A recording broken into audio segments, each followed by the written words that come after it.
Las cosas se están poniendo verdaderamente candentes. De hecho, desde el gobierno de Moldavia, ahora le vamos a explicar bien dónde está todo esto, le han pedido a sus soldados y a los reservistas incluso que se empiecen a entrenar porque la sombra de la guerra llega. ¿Qué está pasando en esa región? Vamos a hablar de algo urgente que se llama Transnistria. Es una región, es un estado autónomo. Todos los datos aquí, y tenemos también a dos grandes que nos van a explicar de qué se trata todo esto, qué está pasando y cómo podría afectar aún más lo que estamos viendo en Ucrania. Soy Roberto de la Madrid y esto es Detrás de la Razón. Comenzamos.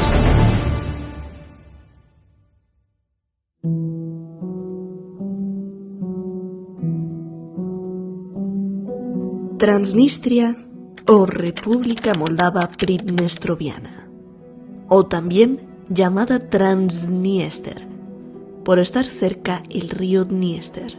Está ubicada como un sándwich entre Moldavia y Ucrania y el río Dniester. Esta región declaró su independencia de Moldavia en 1990. La guerra sangrienta duró 2 años con un alto al fuego en 1992, lo que provocó la Guerra de Transnistria.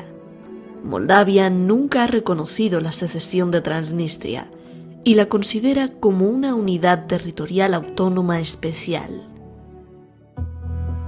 A partir del alto al fuego en 1992, una comisión de Moldavia y Rusia supervisaron la seguridad en la zona desmilitarizada. Hasta la fecha, el estatus de país está en una especie de limbo.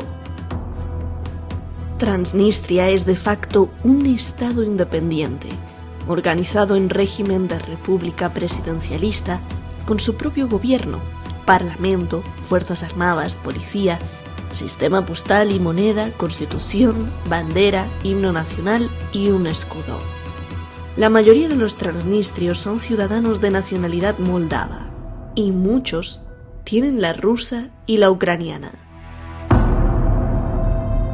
En 2018, la Asamblea General de la ONU aprobó la resolución A/RES/72/282, que ordena a Rusia a retirar de manera incondicional y sin más dilación al ejército ruso. Rusia mantiene en Transnistria 1.700 soldados y armamento.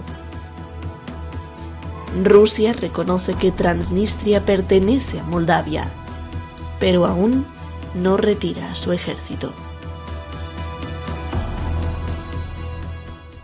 Процесс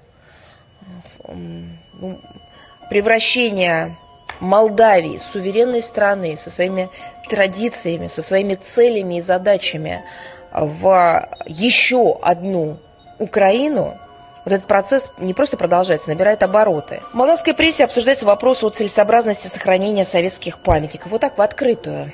Продолжается политика героизации пособников нацистов. În ultimele zile au apărut în spațiu public mai multe discuții despre securitatea țării noastre. Declarațiile președintelui Zelenski despre planurile Federației Ruse de destabilizare a Republicii Moldova au fost confirmate de instituțiile noastre. Planul Rusiei de a întreprinde acțiuni subversive pe teritoriul statului nostru nu este unul nou. Planul pentru perioada următoare presupune acțiuni cu implicarea unor diversioniști cu pregătire militară, camuflați în civil, care să întreprindă acțiuni violente, atac asupra unor edificii ale statului și luare de ostatici. Prin acțiuni violente, mascate sub proteste ale așa numitei opoziții, ar urma să se forțeze schimbarea puterii de la Chișinău.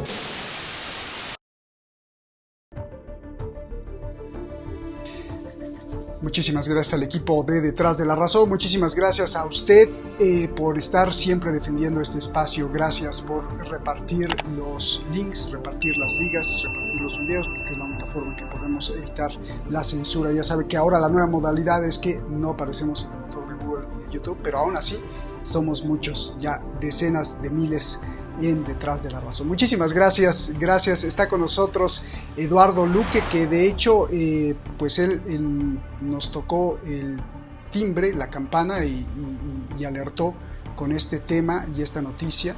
Y muchas gracias, Eduardo. Yo te agradezco, todo el equipo te agradece, y sobre todo, y más que todo, el auditorio te agradece mucho, porque pues nos explicas siempre las diferentes partes y posiciones de la guerra y de lo que está pasando. Gracias, Eduardo. Y está también con nosotros Fernando Moragón, también muy famoso en las redes sociales, siempre participando en informativos noticieros y llevando diferentes ángulos que no se ven ni en Televisión Española en España, ni en Televisa en México, ni en el Clarín en Argentina, ni en muchos medios que prefieren pues no decirlo completo. Gracias, Fernando, gracias, Eduardo. Y a ver, Eduardo, pues vámonos directo al toro.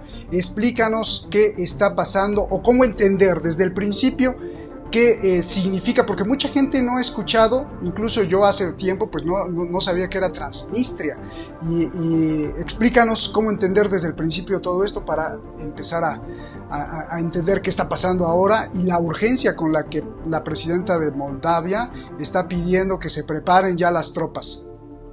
Adelante, Eduardo. Sí, lo que tenemos es, como bien habéis dicho en la introducción, un Estado nacido tras la desintegración de la Unión Soviética, nacido en torno al año 1990, una semana después de que se proclamara como independiente, como país independiente, Moldavia, que fue a finales de agosto del año 90, y una semana después Transnistria se declaraba independiente.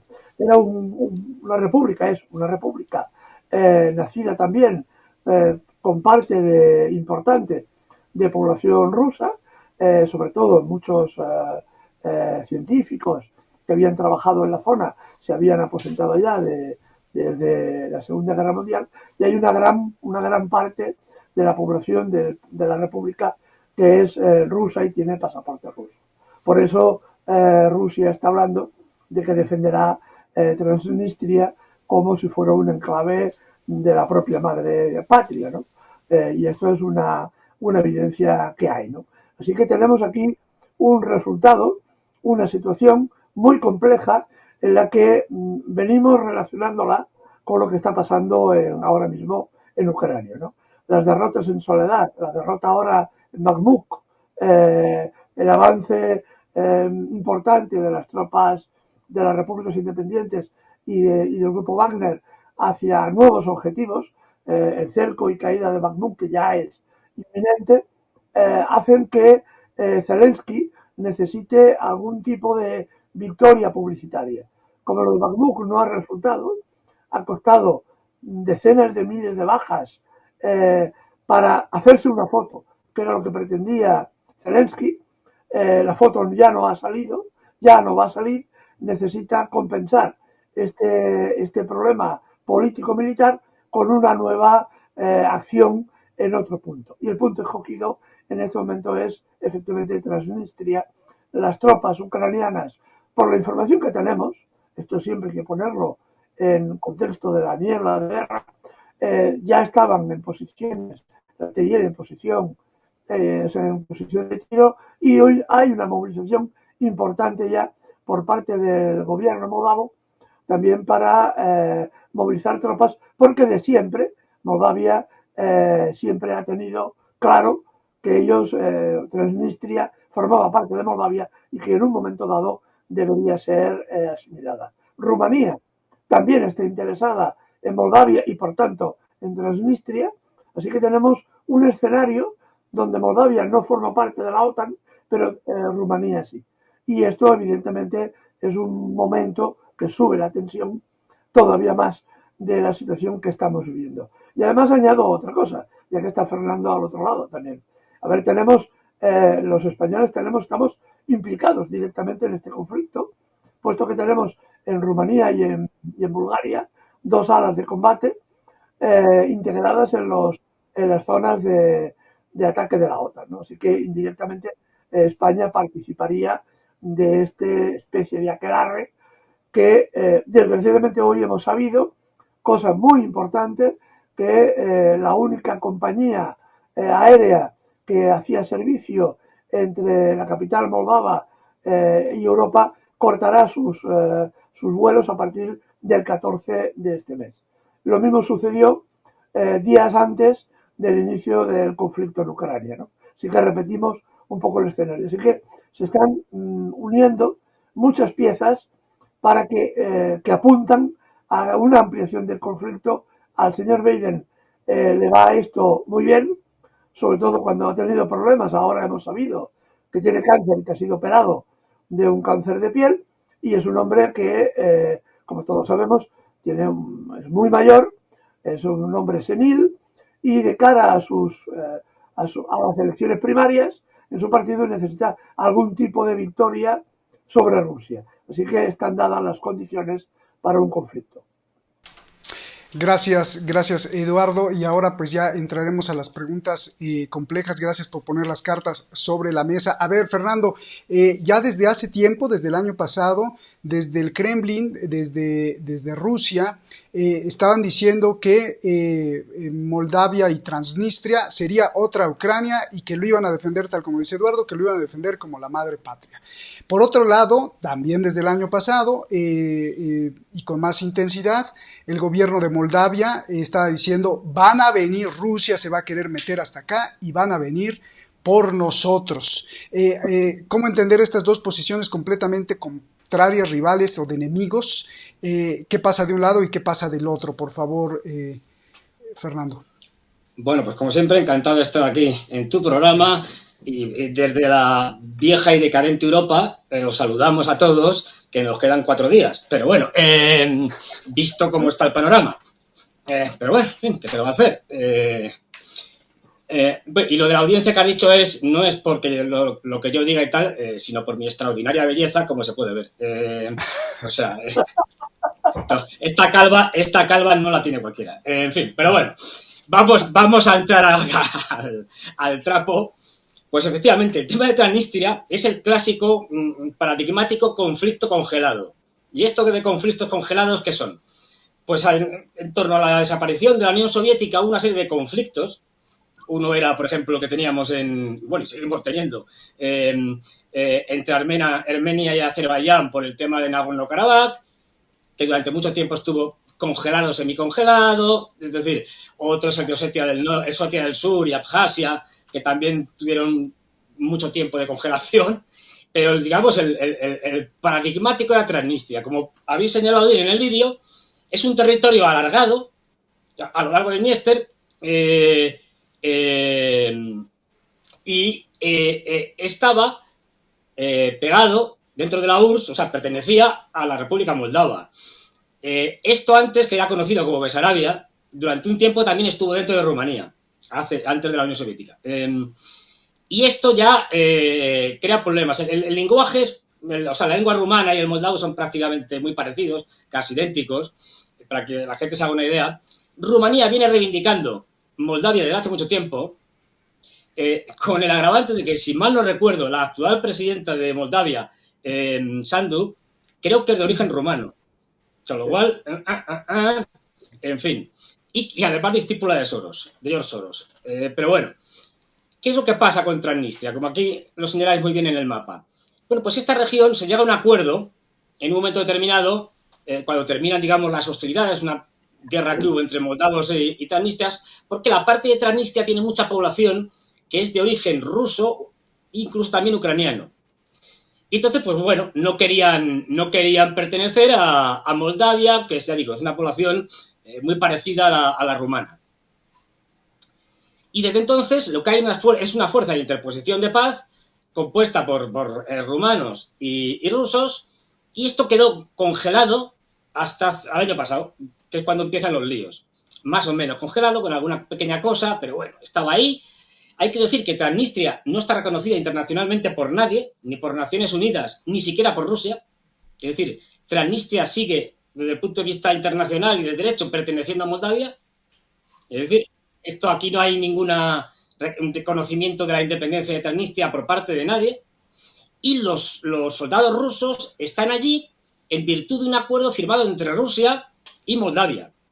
Es decir, que si Moldavia, la actual presidenta, el actual gobierno de Moldavia dice, pues este acuerdo yo me salgo, en teoría los rusos se tendrían que ir, porque no es un acuerdo internacional ni nada de esto, es un acuerdo bilateral. Y bueno, entonces, ¿qué es lo que pasa aquí? Además, en el sur, en la parte sur de Moldavia, hay un grupo, sobre todo en el sur, ya digo, que es el de los gagausos. Bueno, ¿y quiénes son los gagausos? Pues los gagausos son turcófonos, es decir, personas de lengua turca, pero de religión cristiana ortodoxa. Ortodoxos, y esta gente, que está sobre todo en el sur de Moldavia, por aquí, en esta parte, esta gente ya viene diciendo desde hace tiempo que si Moldavia es una Rumanía, por ejemplo, ellos declaran la independencia y se van con los rusos. Así de claro. De hecho, el año pasado hubo una reunión de los gagausos con la presidenta de Moldavia, donde estaban allí todos los líderes gagausos y se lo dejaron bastante clarito. Con lo cual, es el clásico sitio explosivo. ¿Qué es lo que pasa? Bueno, además, en Transnistria existe, no me acuerdo el nombre, el mayor depósito que había en Europa en época de la Unión Soviética, depósito de armamento, sobre todo de municiones. Que no sabemos cuántas tendrá ahora, quiero decir, porque pueden haber vendido un montón en el mercado negro y tal, esto no se sabe. Pero en su momento había, medido en TNT, el trinito tolueno, es decir, había una cantidad tan grande que era el equivalente, si estallaba aquel depósito, a que estallaran las bombas de Hiroshima y Nagasaki conjuntamente, al mismo tiempo. Era el mayor depósito de municiones de la Unión Soviética en época soviética. Ya digo, creo que se hablaba de 40.000 armas que había ahí metidas. Ya digo, no sabemos cuánto, porque no sabemos lo que se puede haber vendido en el mercado negro, ¿no? Y cuánto hay ahora. De hecho, allí hay 400 soldados rusos protegiendo este depósito de armamento, y además este depósito de armamento está, rodeado, se ha inserto una serie de explosivos para, en caso de que alguien intentara tomarlo, volarlo por parte de los rusos. O sea que ya tenemos un lío bien gordo.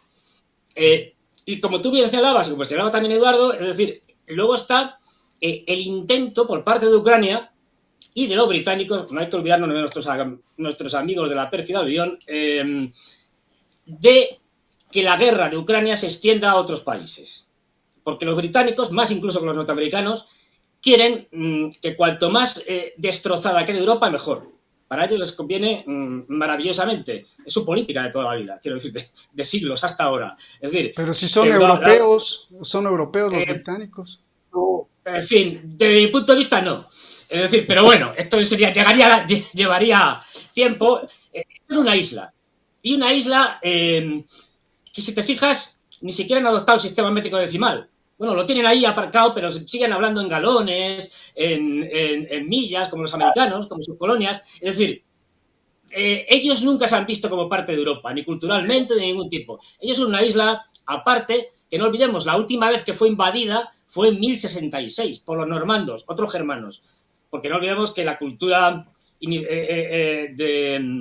de Inglaterra y tal es fundamentalmente germánica. De hecho, el inglés es una lengua germánica, aunque con muchos préstamos del francés y otros sitios, pero es una lengua germánica, porque los que invadieron aquello, bueno, en el 1066 son los normandos, Guillermo el Conquistador, y anteriormente invadieron, cuando la caída del Imperio Romano de Occidente, los sajones, los anglos y los jutos. Por eso los llamamos anglosajones, a los británicos, a los ingleses en concreto. Es decir, que la cultura celta desapareció, quedan 4 restos folclóricos y poco más, sí, es verdad, o sea, y lo que son es un pueblo germánico. Es decir, de hecho, antes de la Segunda Guerra Mundial, esto hay que decirlo, había muchos británicos, y entre ellos en las altas esferas, entre la monarquía británica, que apoyaban al nazismo.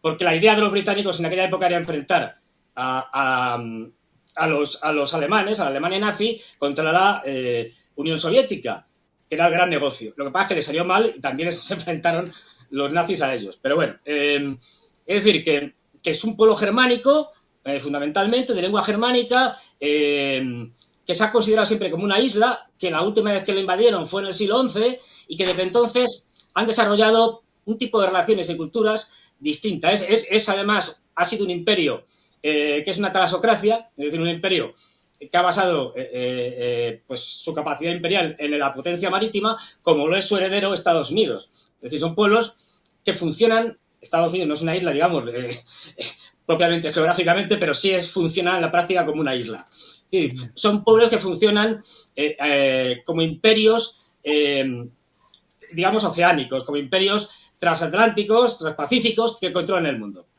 Entonces estás diciendo, Fernando, que los ingleses, las élites, estarían felices y saltando, y el MI6, la inteligencia británica, pues está ahí metida, saltando de gusto de que pase algo ahí en Moldavia, Ucrania, Transnistria, y quede destrozado todo. Encantados de la vida, estarían abriendo botellas de champán todo el rato. Es decir, quieren que la guerra se extienda. ¿Cuál es la zona más fácil de que estalle? Moldavia.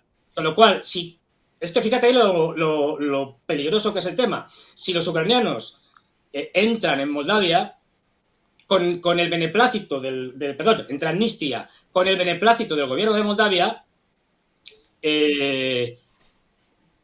casi seguro que Rusia va a intervenir de alguna manera. Y es muy posible, vamos, casi seguro, que los rumanos también. Rumanía es un país de la OTAN. Ahora mismo en Rumanía está la 101 División Aerotransportada norteamericana. No está ahí por casualidad. El puerto de Odessa, que es vital y especialmente querido para los británicos, pues quieren hacerse con el puerto de Odessa porque canaliza todo el flujo económico hacia el Mar Negro de toda esta región enorme, pues es estratégico. Luego se están jugando muchas cosas ahí. Si la presidenta Sandu ahora dice que se vayan los rusos, en teoría tendrían que irse. Hay unos 1.500 soldados rusos, más o menos. Y el ejército de Transnistria pues, puede llegar a ser 10.000 como mucho. O sea, así pues sigue reuniendo allí a todo el mundo. Para que os hagáis una idea, Transnistria tiene algo más de 500.000 de habitantes. O sea, es un sitio muy pequeño, muy despoblado. Y Moldavia también. Moldavia tiene unos 2,5 millones de habitantes. De hecho, hay más moldavos fuera de Moldavia que han tenido que emigrar porque es un país muy, muy pobre dentro de Europa, que han tenido que emigrar que dentro de Moldavia. Desde hace tiempo, desde el año pasado, vienen habiendo una crisis política en Moldavia tremenda. El líder de la oposición, el anterior presidente, Igor Dodon, está en arresto domiciliario, para que os hagáis una idea. Esta señora llega al poder porque hay una especie de golpe parlamentario y echan al gobierno anterior. Lleva una serie de crisis una detrás de otra y ahora mismo quien gobierna, Sandu y su partido, son pro-OTAN y pro-Unión Europea.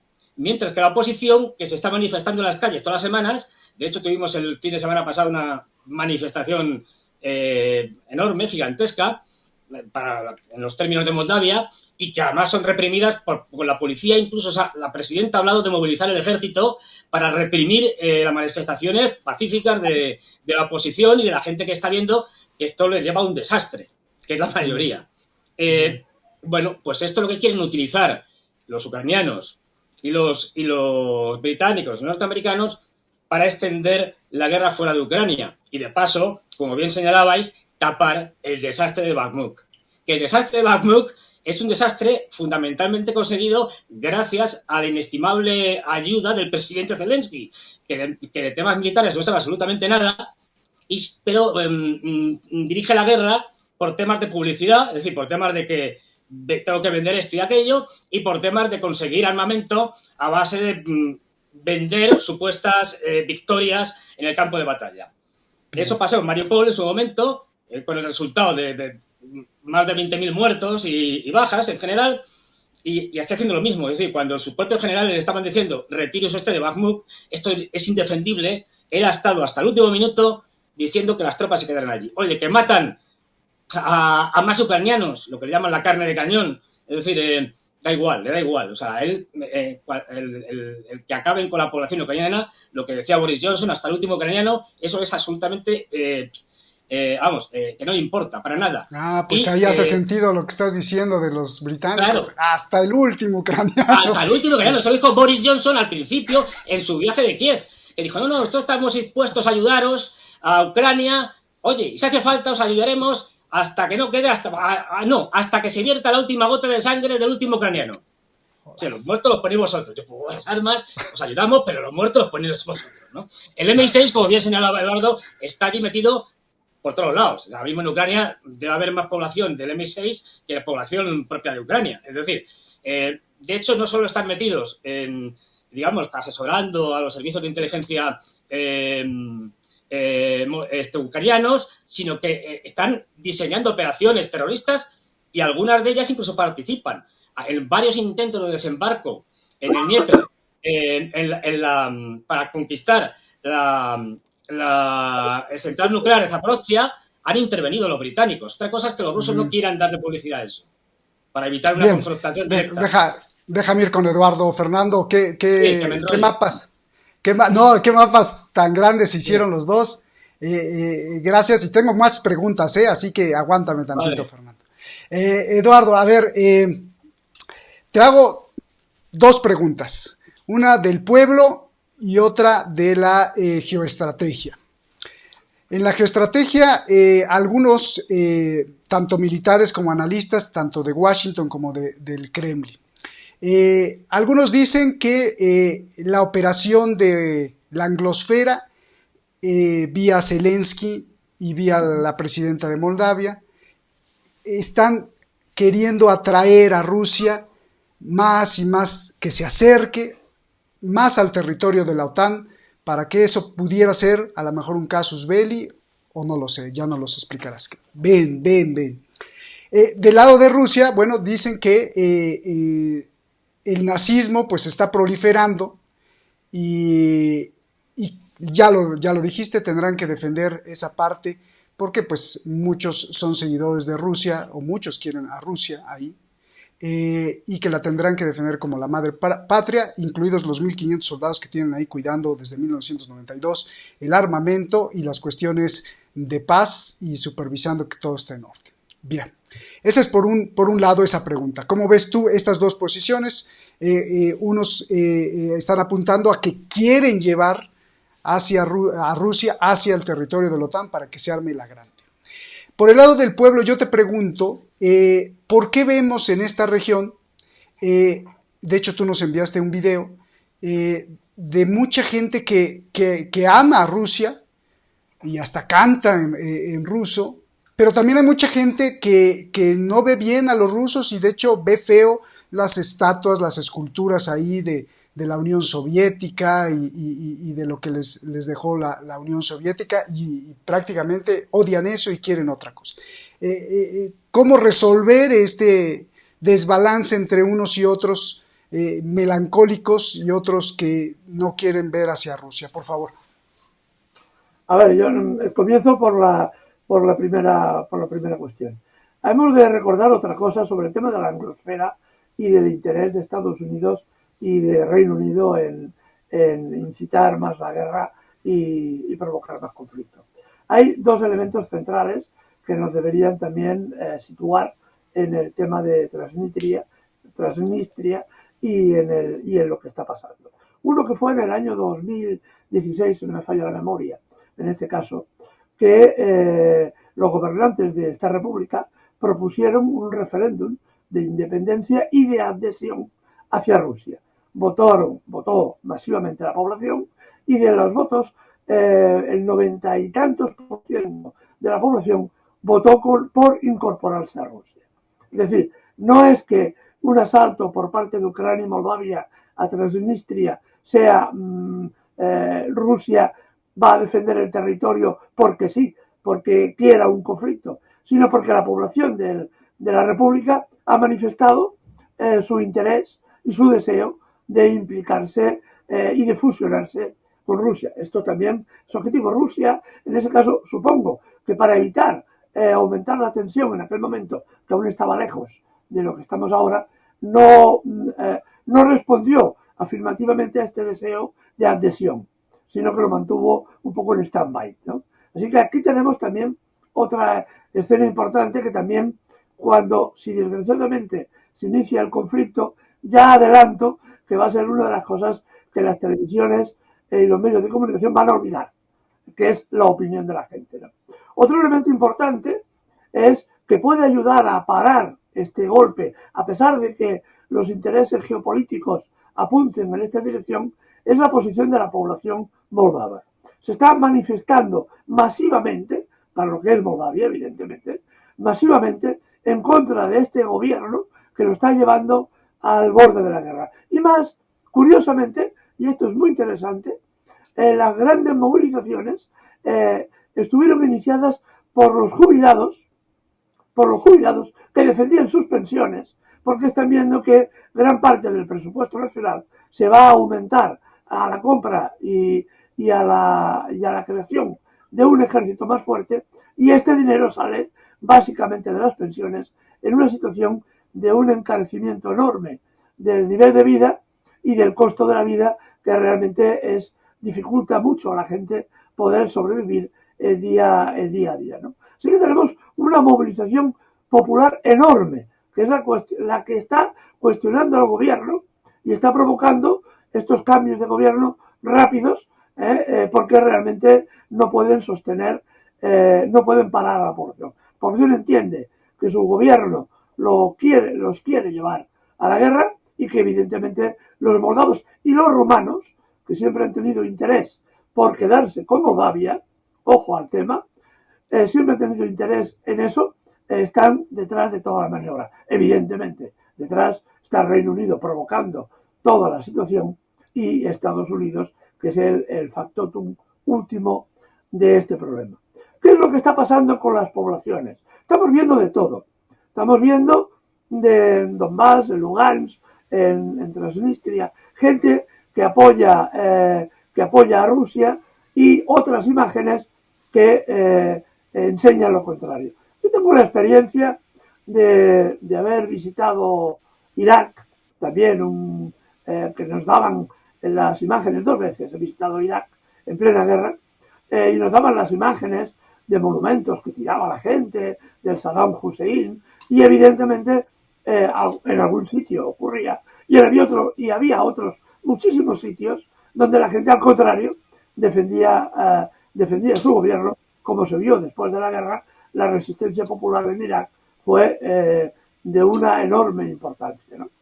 No solamente defendían a Saddam Hussein, sino que defendían al final su propia tierra y su propio territorio. Así que lo que tenemos que poner son las cosas en contexto. Estamos en medio de una guerra, y en una guerra lo primero que se pierde es la libertad para todos y la verdad. Entonces se nos van a dar, y se nos están dando, imágenes irreales de lo que está pasando, y hemos de saber leer entre líneas precisamente lo que ocurre, ¿no? Lo que ocurre es, por ejemplo, como bien decía Fernando, en el caso que nos ocupa de Transnistria, como en las operaciones aeronavales para recuperar una isla que se llama Isla de la Serpiente, que está en el delta, es una isla insignificante, pero que tiene un enorme valor estratégico, cómo estas operaciones fueron dirigidas y realizadas en parte por comandos de Reino Unido, ¿no? Que resultaron fracaso tras fracaso, con una enorme tasa de bajas, ¿no? Entonces tenemos un escenario donde Estados Unidos y el Reino Unido, con el silencio cómplice de la Unión Europea, que es clarísimamente no tiene opinión sobre esto, sino se limita a obedecer lo que le indiquen, y evidentemente Zelensky no cuenta para nada. Como bien decía Fernando, es un hombre que está incapacitado, no solamente para gobernar, sino evidentemente para dirigir cualquier acción militar. La derrota en Bakhmut es la clave, a mi entender, de lo que va a pasar o de lo que puede pasar. Tampoco tenemos una bola de cristal de lo que puede pasar en Transnistria, ¿no? Porque Zelensky necesita alguna victoria publicitaria que le permita seguir en la silla, porque sabe que se están afilando cuchillos a su espalda, y una derrota sonora como la que va a sufrir, y sobre todo si las fuerzas rusas avanzan hacia el norte de forma rápida, la siguiente ciudad está escasamente a 20 y pico kilómetros de un terreno llano, que las tropas rusas pueden avanzar muy deprisa. Eso implicaría un crack en el gobierno, no solo en el ejército ucraniano, que ya está terriblemente debilitado. Las imágenes el otro día de criaturas de 16 años en los camiones enviados al frente como carne de cañón son absolutamente increíbles. Y la ceguera de Europa, la ceguera de Zelensky, bueno, Zelensky no es ciego, sencillamente está ahora preservando su propia supervivencia física. Y esa supervivencia física está basada en crear un relato, inventar un relato de que es posible una reacción militar del ejército ucraniano, que es de todo punto imposible, y que es posible ganar la batalla de Bakhmut o la batalla en Ugledar o la batalla en Soledar, que ya la perdieron. Y tardaron más de un mes y pico en reconocer que Soledar ya había caído en manos del ejército ruso. Es decir, está muriendo decenas de miles de hombres y mujeres. Los vídeos de mujeres heridas y con piernas amputadas ya están en las redes, se pueden ver en las redes, porque como faltan hombres, están enviando mujeres a la línea de frente y niños de 16 años para cargar material en los camiones de munición o llegar al camión y bajar el material a los puntos de concentración para repartir esa munición a las tropas, lo cual son objetivos militares de primer índole, está provocando una enorme sangría en la población ucraniana. El otro día los datos que daba, no los datos que daban los rusos, ni los datos que da la OTAN, digamos, sino cogemos los datos que daba el servicio secreto de Israel, digamos que es más neutral, ¿vale? Para que nos entendamos. Hablaban de 154.000 muertos ucranianos contra 18.000 rusos, ¿no? Incluyendo Wagner, incluyendo los militares de las milicias de Lugansk y el Donbass, ¿no? Es decir, tenemos una desproporción absolutamente enorme. 270.000 heridos por parte de Ucrania contra 38.000 heridos por la otra parte rusa. Esos son los datos del Servicio de Inteligencia de Israel, no los datos que daban aquí en Occidente, que decían exactamente las cifras al revés. Los rusos habían tenido 250.000 muertos contra 100 y algo mil muertos de los ucranianos, lo cual no tenía ningún sentido. Pero ya sabemos cómo funciona esta bruma de guerra, ¿no? Así que frente a este desastre militar sin paliativos que está sufriendo el ejército y la población ucraniana, la opción de dar una patada adelante al balón, me acuerdo, en esto hay una anécdota terriblemente sangrienta, pero terrible en verdad, en la segunda batalla del Somme, en la Primera Guerra Mundial, comenzó la batalla con el lanzamiento simbólico, no, real, de una pelota de fútbol contra las líneas alemanas. Los soldados ingleses, en este caso fueron los que iniciaron el asalto, chutaron la pelota hacia las líneas alemanas y inmediatamente saltaron las primeras oleadas de la infantería contra las ametralladoras y las trincheras alemanas. En una mañana murieron 30.000 hombres, en una sola mañana, oleada tras oleada, y esto es un poco lo que está repitiendo Zelensky aquí. Para conseguir una fotografía, algo que le permita pedir dinero, más dinero a la Unión Europea, que acaba de dar ahora mismo 2.000 millones aproximadamente de un fondo que llaman un fondo para la paz, han dado 2.000 millones para comprar más obuses de 150 milímetros y matar más gente, ¿no? Eso es lo que estamos viendo, ¿no? Así que Transnistria es, desgraciadamente, una posibilidad muy real de ampliación del conflicto y que nos está llevando a una implicación mayor de Europa. Ya he mencionado el tema de nuestro país, con sus 2 alas de combate, sus 18 aviones desplegados entre Rumanía y Bulgaria, así como en Estonia, que también estamos desplegando nuevo armamento, ¿no?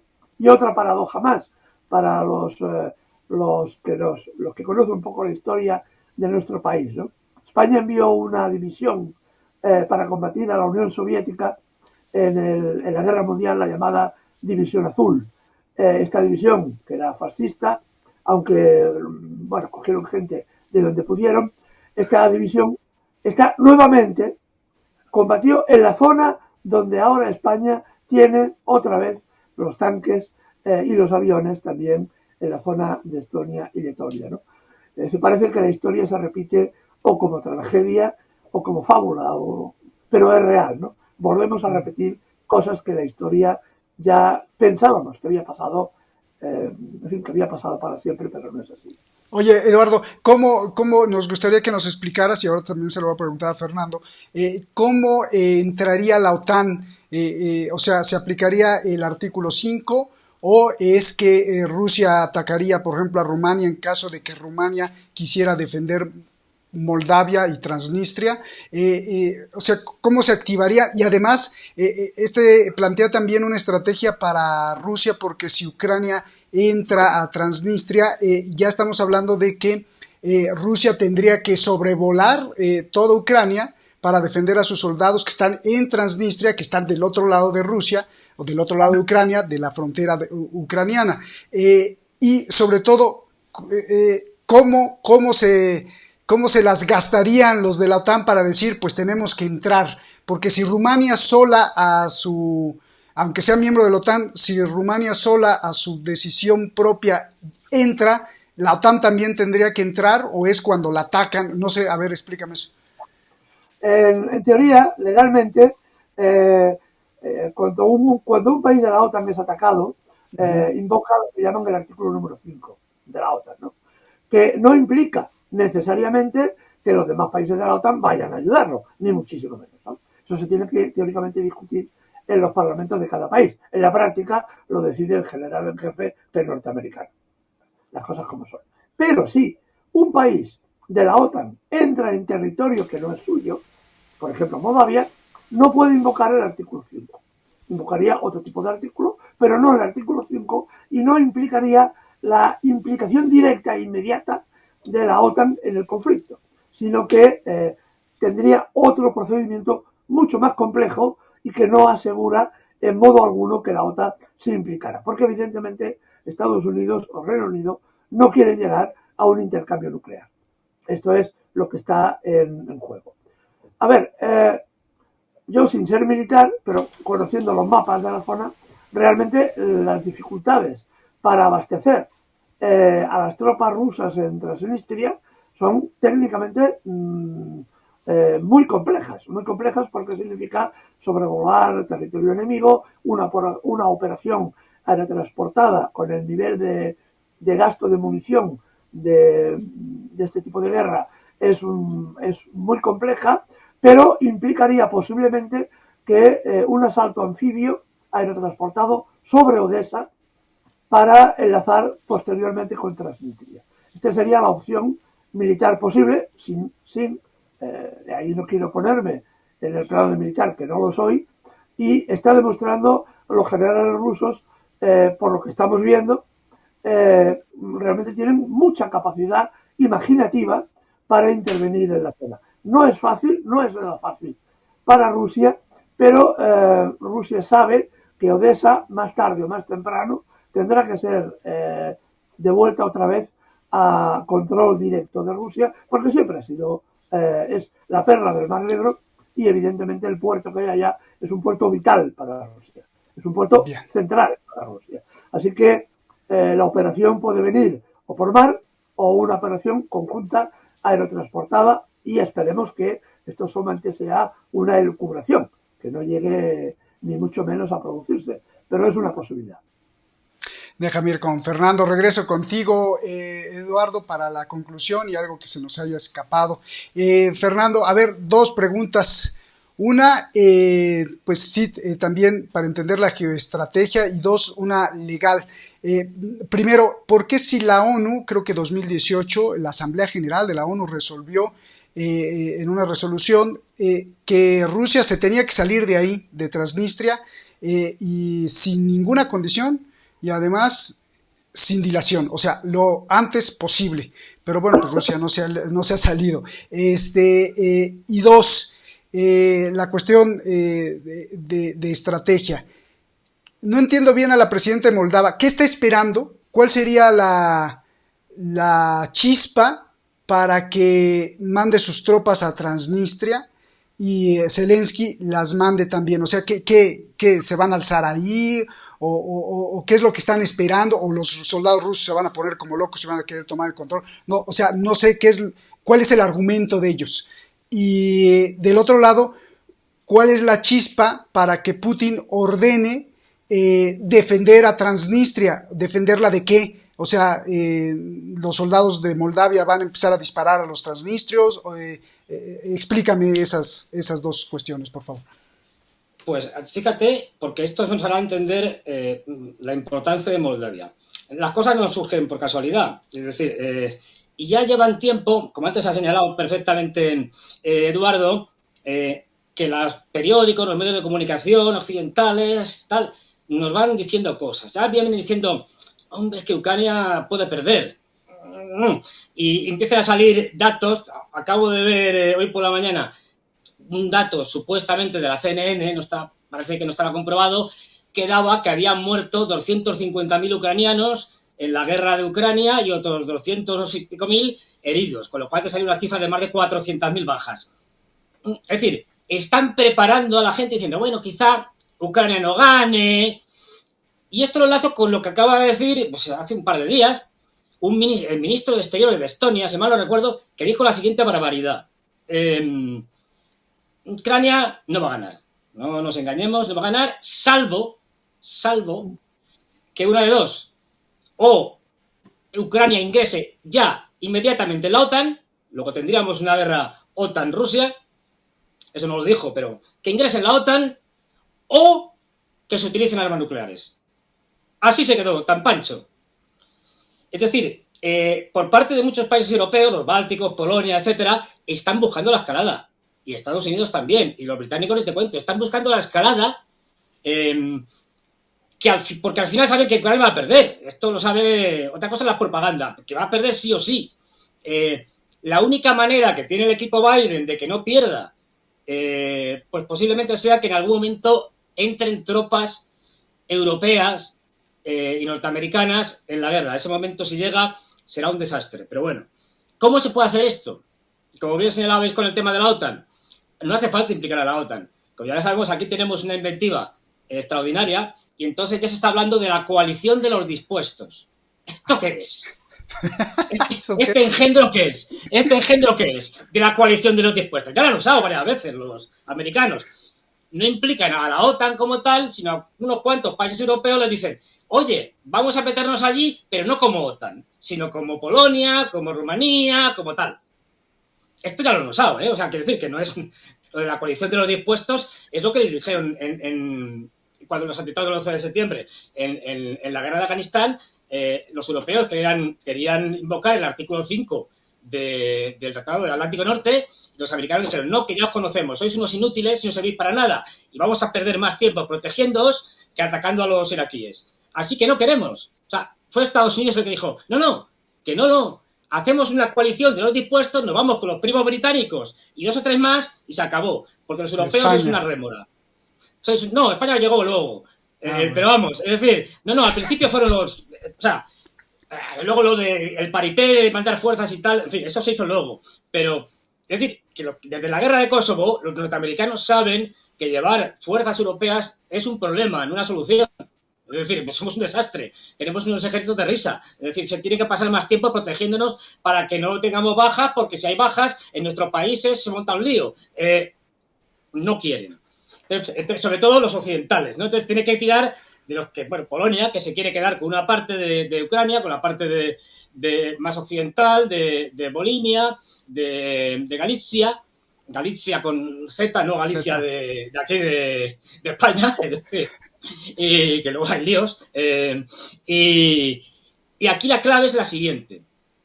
O bueno, una de las claves. Aparte de esa coalición de los dispuestos, que se haría así con los determinados países en concreto, es que muchos ciudadanos de Transnistria tienen doble nacionalidad o directamente pasaporte ruso. Es decir, son rusos. ¿Qué pasa? Que si son rusos, Rusia está obligada a defender a sus ciudadanos en Transnistria o en el Congo.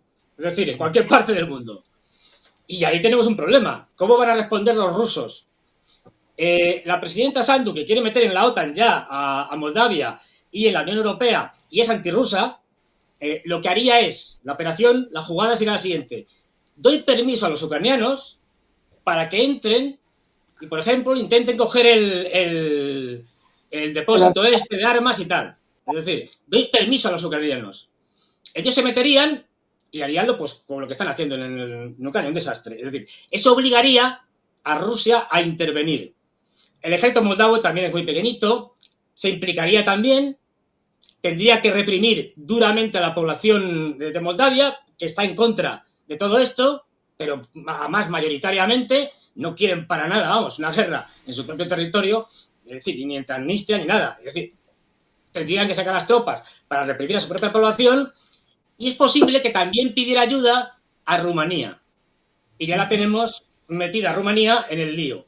Porque los rumanos, como bien ha señalado Eduardo, quieren quedarse con Moldavia desde hace mucho tiempo. Es decir, esta sería, digamos, la treta, la jugada que planean los ucranianos, los moldavos de la presidenta y los rumanos. De ahí que cada vez haya más prensa occidental que vaya metiendo la idea clara de que, a ver, al final los malvados rusos ganarán y los maravillosos ucranianos perderán si no hay una intervención directa de tropas europeas y norteamericanas. Eso es lo que para lo que nos están preparando en un futuro no muy lejano. Porque la administración Biden sabe que no puede llegar. Bueno, aparte de que la administración Biden tiene una serie de gente que son unos talibanes, es decir, unos talibanes ideológicos, como son el Sullivan, como es Blinken, como es Victoria Nuland. Es decir, esta gente es impresentable y esta gente te puede llevar a un cataclismo nuclear sin problemas, porque son psicópatas, es decir, psicópatas con una ideología muy cerrada, muy fuerte, entonces, bueno, fervorosamente antirrusa. Bueno, pues esta gente, que son las que gobiernan, Biden es un señor senil, estarían dispuestos a casi todo. De hecho, Stoltenberg, el jefe de la OTAN, soltó hace unos días la siguiente perla. Es decir, no podemos permitir que Rusia gane esta guerra, o que Ucrania la pierda, con lo cual, si para ello tenemos que arriesgarnos a que haya una posible guerra nuclear, lo haremos. Es decir, tú fíjate el nivel al que están llegando de una guerra que yo ya no llamo muchas veces guerra de Ucrania, llamo guerra de Europa. Porque no olvidemos, todos los países que estamos ahora mismo en la OTAN y la Unión Europea somos cobeligerantes.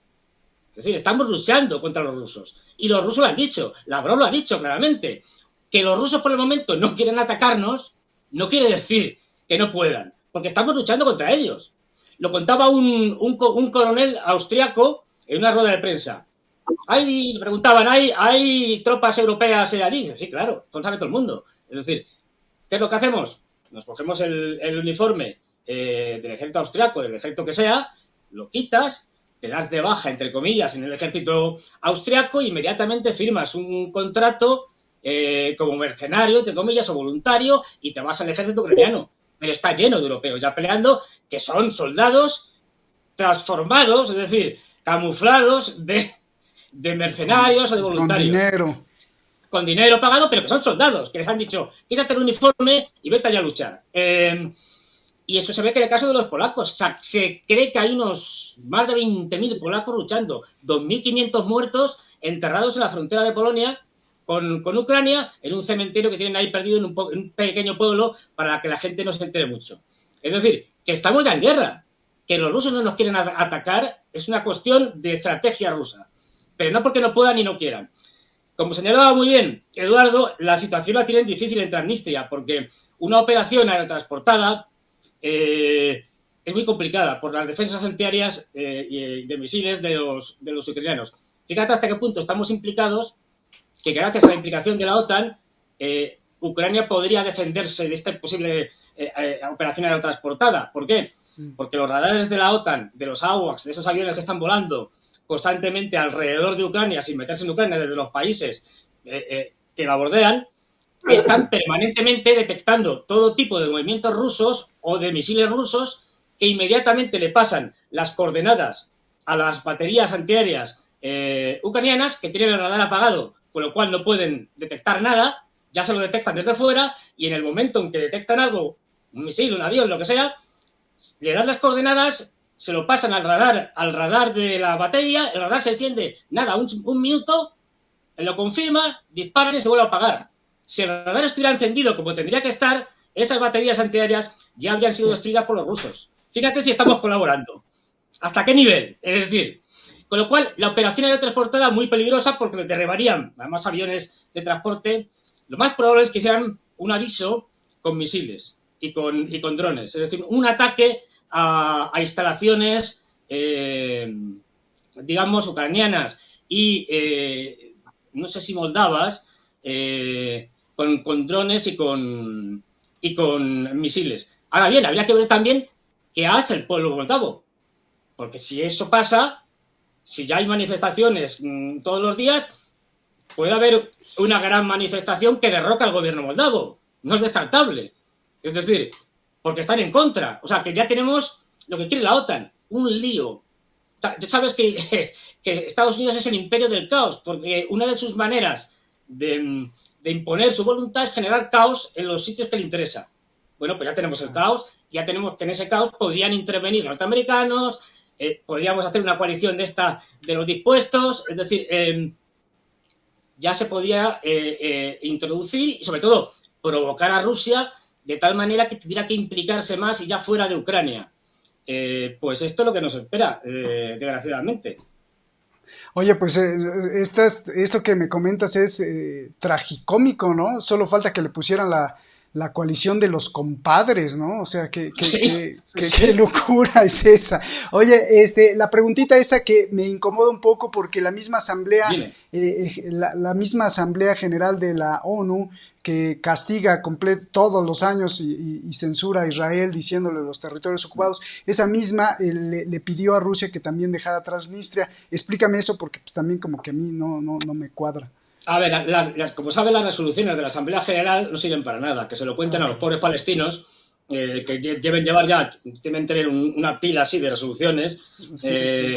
Y ahí las tienen metidas en un cajón. Bueno, o sea, es algo testimonial, con lo cual, sí. Bueno, habría que ver, por ejemplo, en el caso de las condenas a Rusia por lo de Ucrania, la última que se hizo y tal, era muy interesante ver las abstenciones, que es una forma de no ponerte del lado de los norteamericanos, y las ausencias, es decir, el que se fue y no votó, que es otra forma aparte de los que votaron a favor de Rusia. Y ahí tienes que la mayor parte de los países africanos votaron a favor de Rusia, o sea, estuvieron. Ojo, porque estaban hasta las narices del neocolonialismo europeo. Y, por ejemplo, muchos países latinoamericanos y asiáticos, etcétera, o se abstuvieron o directamente se ausentaron. Que es otra manera de decir que no, están de acuerdo con la propuesta, sin tener que votar a favor o votar en contra. Es decir, que habría que ver ahí los resultados y teniendo en cuenta que además todo el mundo sabe que para qué vas a enemistarte con Estados Unidos en una resolución del Consejo de Seguridad, perdón, de la Asamblea General, cuando quien decide es el Consejo de Seguridad y tanto norteamericanos como rusos o como chinos tienen derecho a veto. Con lo cual, digamos que si se tienen que implicar, se implicarían en algo con más fuerte, más potente, claro, que tuviera más peso. Y enemistarte con los Estados Unidos por una resolución que no va a servir para nada, como las resoluciones de la Asamblea General, que no tienen fuerza normativa, es decir, que no tienen detrás ningún respaldo, pues ¿para qué? Pero aún así es muy interesante ver, ya digo, quién se abstiene, quién vota a favor y en contra y quién, digamos, que desaparece, quién no se presenta a la votación, que es una forma de no estar de acuerdo con lo que se presenta sin tener que enfrentarte. Entonces, lo que se va viendo cada vez más es un sur, esto que llaman el sur global, cada vez diciéndole no a Estados Unidos. Esto es impensable, o sea, lo que estamos viendo ahora, hace 5 o 6 años, nos lo cuentan aquí. Van a decir los de los saudíes, los mexicanos, los argentinos, los africanos, tal, no sé qué. ¿Le van a decir no a Estados Unidos? Y digamos, no, ¿qué dices? ¿Cómo le van a decir que no? Eso es imposible. Aquí el imperio y tal. Y ahora les están diciendo que no. Esto es algo en un año. O sea, es un cambio radical. O sea, que sí.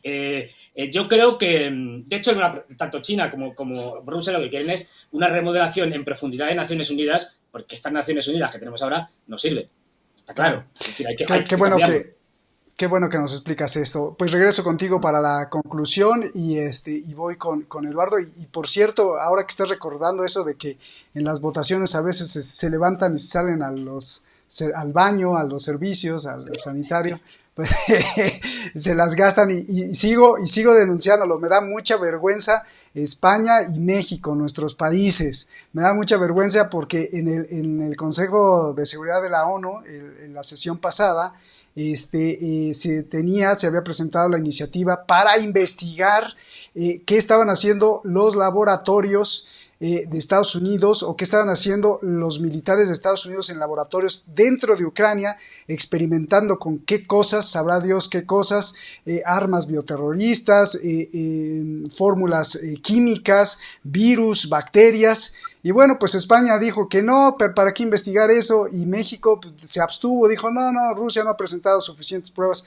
como para levantar una investigación y pues qué vergüenza, ¿no? Eduardo, pues tu conclusión, si hay algo que agregar y si no, pues la cereza del pastel, una palabra que escojas, que nos ilustre, que nos represente el problema que estamos tratando el día de hoy. Por favor, adelante, Eduardo. La palabra tendría que ser caos, ya lo había dicho Fernando. La política norteamericana es la de generar el caos. Forma parte de su estrategia global porque es más rentable destruir un país que no ocuparlo. Ocuparlo significa que has de enviar tropas, que has de mantenerlas sobre el terreno, que has de asumir las bajas que inevitablemente vas a tener, etcétera, etcétera. Es mucho más rentable destruir los países e intentar apoderarte de la parte más suculenta que te interese, ¿no? Y esto es lo que están promoviendo en Ucrania y ahora, si no nos equivocamos, con el conflicto en Transnistria, ¿no? Es generar el caos y a partir del caos, además hay una corriente filosófica en sociología aplicada de los straussistas que desarrollaban este concepto, lo aplicaban a las sociedades humanas, a las sociedades animales y después lo desarrollaron a las sociedades humanas y se ha introducido en la política. Algunos de los dirigentes norteamericanos son fieles seguidores de esta tesis, ¿no? De la creación de un caos, lo que ellos llaman el caos creativo, ¿no? Y que lo aderezan de dos formas, ¿no?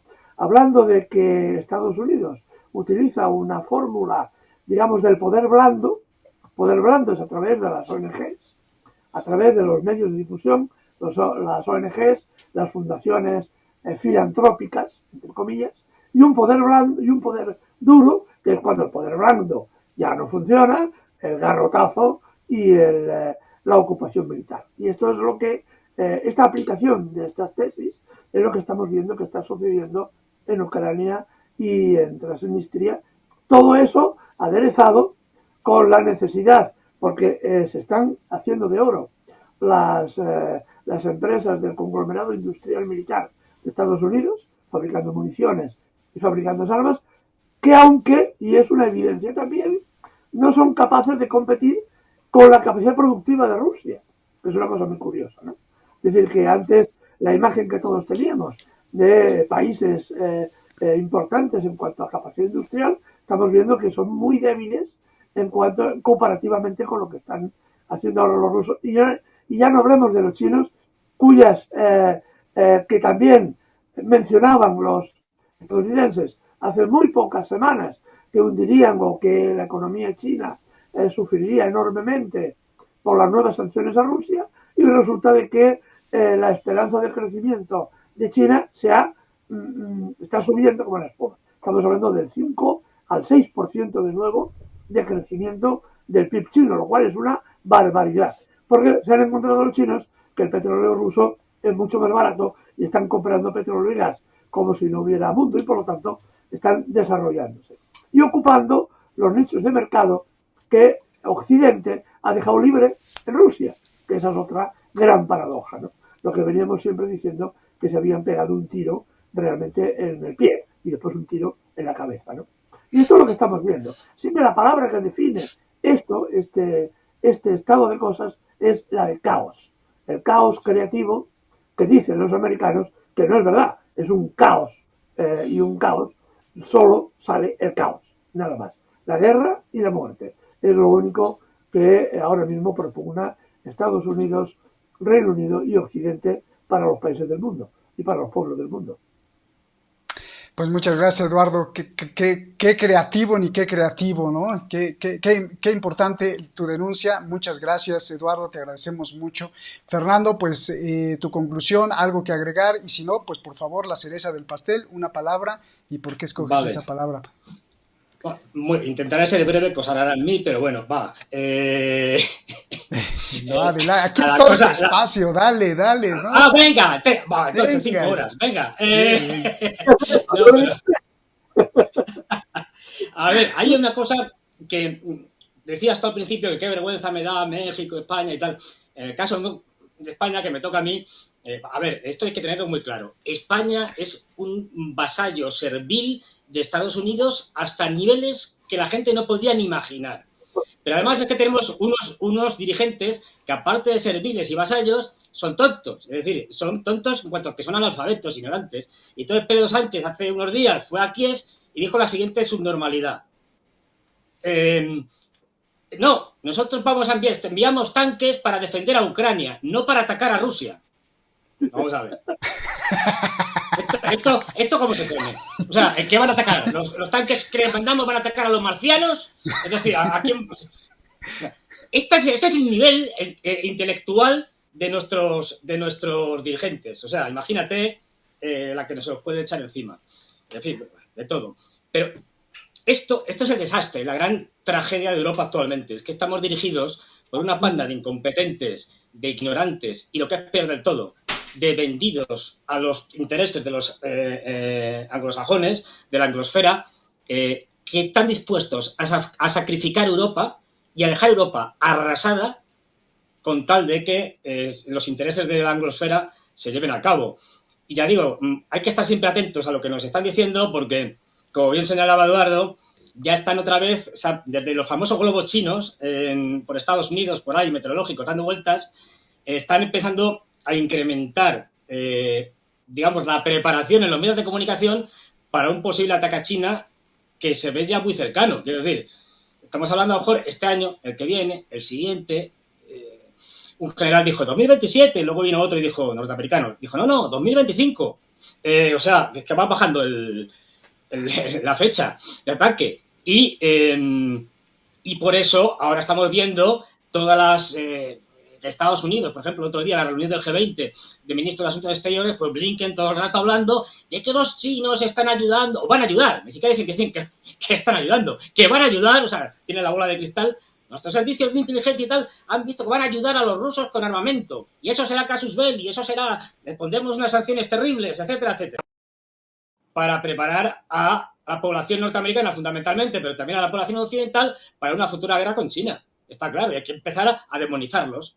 Y ya, para no enrollarme más, mi palabra, como siempre, Eduardo, que tiene una habilidad es maravillosa para dar con la palabra exacta, pero bueno, la de caos es perfecta. Es decir, pues yo diría escalada.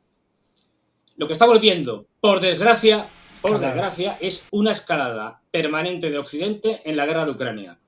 Y eso tiene muy mala pinta.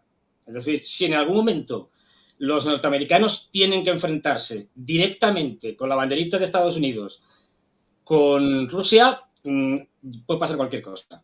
Tan grave es que ya hay en ciertos círculos norteamericanos de psicópatas, pero que están en el gobierno y tal, se están barajando y se están viendo las posibilidades de una guerra nuclear táctica solo, sin que escalara más. Es decir, estos, yo sé que se ponen, a la gente normal se le ponen los pelos de punta, pero a esta panda de locos no.